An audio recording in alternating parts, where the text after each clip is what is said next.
This video is about the clinical features of chronic kidney disease (CKD). The CKD patient will present with pallor. Why pallor? Because in CKD patient, their HB hemoglobin level will be low. Why hemoglobin level will be low? Because in CKD patient, erythropoietin synthesis is impaired. Erythropoietin synthesis is low. The erythropoietin further works as a RBC synthesis. When RBC synthesis is decreased, the hemoglobin level will be low.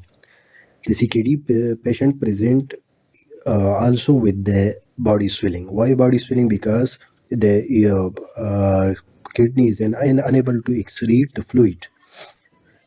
The CKD patient will present also with urinary complaints like anuria, hematuria, oliguria. The CKD patient also can present with headache. Why a headache? Because in CKD patient there will be decreased blood pressure.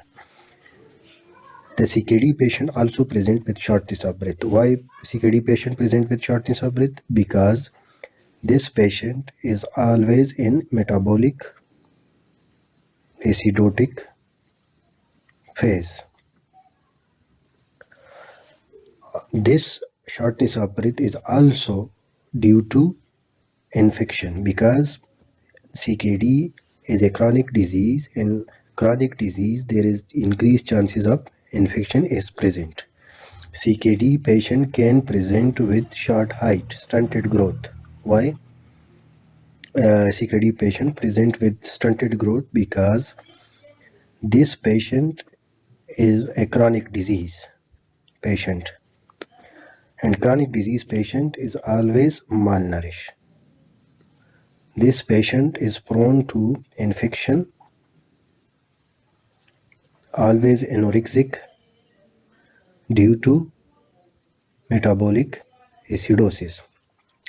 When a patient came with the short stature